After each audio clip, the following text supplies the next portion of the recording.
to do anything else. Okay? He's probably a pretty big fucking ignorant fucktard. Alright? That's the fucking argument.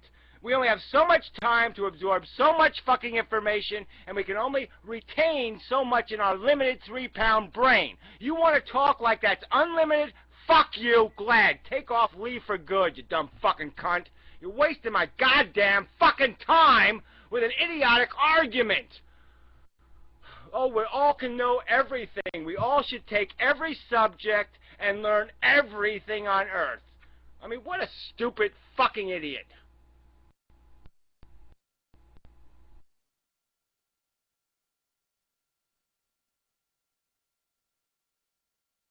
This is why nothing can get accomplished, is because every fucking conversation, you talk about virtual reality, some asshole, what if you want to live in reality? What if you want to clean up your kid's puke? What if you want to? I mean, every fucking conversation gets ruined by these fucking assholes who have to keep doing this naysaying, nitpicking, stupid bullshit. I can't believe I have to argue that the human brain is only 3 pounds and can only store so much information. Why should I have to even argue that? Why can't everybody just say, yeah, I get that one. That's right. If you study one thing really hard, then you're... I mean, why was Albert Einstein pissing his own pants, and why did he stink? Oh, that's right, because he was fucking Albert Einstein, and he knew everything in the universe except how to urinate someplace other than his own pants. Damn it.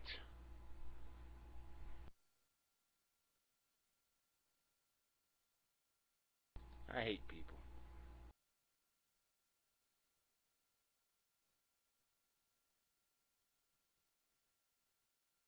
No, I mean, it's true though. I mean, if you try to force feed even from a kid from when he's young, just on one subject, all the information on one subject into one person's brain, it'll probably fucking kill them. And if it doesn't fucking kill them, they're not going to be socially fucking adept to even, like you said, walk 1 foot in front of the other. Never mind fucking all the scientific subjects that there fucking are.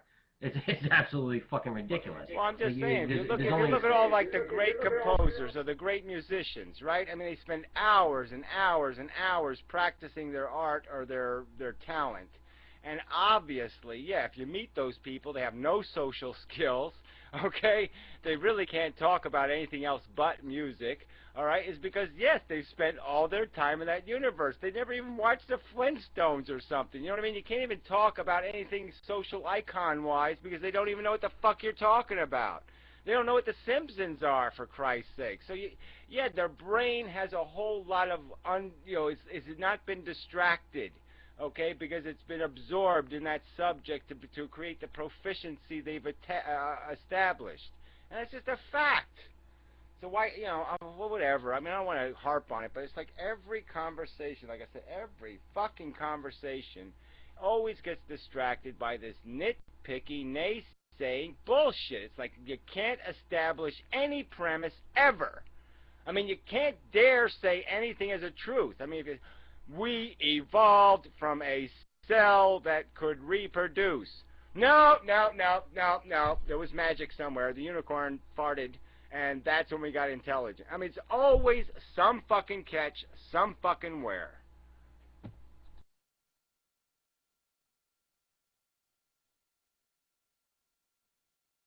Well, if I can throw a question out, why would there be a cell that needed to reproduce? What would be the motivation for something to reproduce? Is that a nitpicking question? No, it's not a nitpicking question at all, because of, I can answer this one very easily. Because if that cell didn't reproduce, then the one person that had it would die and never reproduce, and it wouldn't go anywhere. It would be like, okay, well, I know all this stuff, boom, I die, I'm dead, bang, it goes away. Well, cells don't think like that, though. They're not conscious, so why do they do what they do? Well, why well, they because do? it's Because not just no, it's a property. Don't you understand? It's a property of it, okay? Why? That's like asking, why does iron acquire the property of magnetism? Okay? Well, guess what the answer is? Because that's what it does. That's its configuration. okay? And a DNA molecule happens to have a property where, under the right circumstances, it creates copies of itself, okay? It will, by its nature, by its properties, okay, collect. Things will stick to it, and they'll only stick to it in an exact duplication of itself, okay? And so that's why it's possible now to create a machine that can reproduce itself, because you have a DNA molecule that can be the blueprint of that machine. And that's, without that molecule, it doesn't happen. Without the blueprint, there's no possibility of evolution. A substantial evolution. Say, like the first cell ever that reproduced and created another cell and so on and so forth. If that first one never reproduced, then none of us would even be having this conversation. I mean, it's a pretty simple subject. I mean, the self-reproducing, molecule, or DNA, if you want to go to that level. Yeah, if it never reproduced, there would be one, and then after that fucking died, there would be nothing else after it, and none of us would exist. I know, but that's not the question he's asking. He's asking, why would it have that property? Why would it have the property of reproduction? And the answer is just a simple, because that's the way the matter is. It's like asking, why is helium lighter than hydrogen? I mean, are hydrogen lighter than helium? Or, why? It's because that's its property.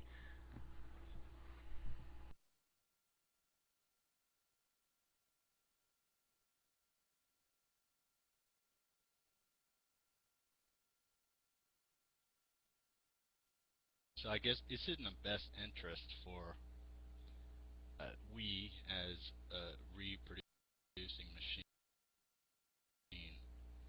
to stay that way, or I don't know. I mean, it would be it's a threat to the reproducing machine not to be able to reproduce itself. I mean, you're talking about. It's not a threat. It's a threat to our psychology. It's not a threat to anything real anymore. So that's irrelevant.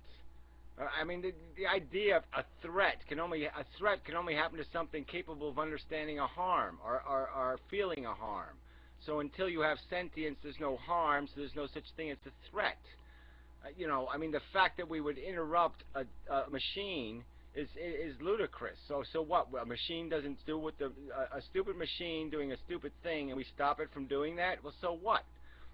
But the only reason why it means something else to us is because now we have evolved a central nervous system and created a sentience, and that also created intelligence, and created this thing we call a personality, and that has a psychology, and that whole psychology is dependent on this idea of threat, on this idea of what scares me. And we are scared by the prospect of, what, I'm insignificant, what, I'm mortal, we don't like any of those truths, and so we run from them. And the thing is, though, is they're all part of the process. I mean, that's part of the process.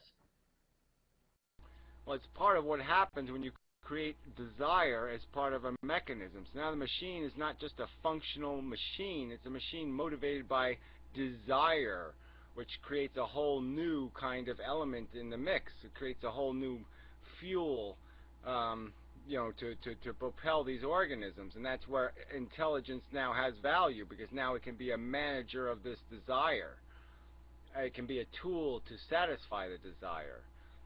And so then there's a real impulse to sit there and modify the intelligence to suit what the desire machine wants. But now we're a desire machine. We're not just consumption and reproduction, we're a desire machine. In that, are you like saying, shit, man, we're something now.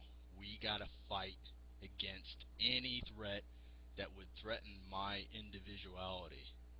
No, I'm not saying anything like that. I'm saying exactly the opposite. I'm saying your individuality is merely part of your psychosis. It's a psychological manifestation of your fucktardedness, because you're not able to step beyond your own personal sentience and recognize the fact that all the other sentience is just as equal to in value as yours.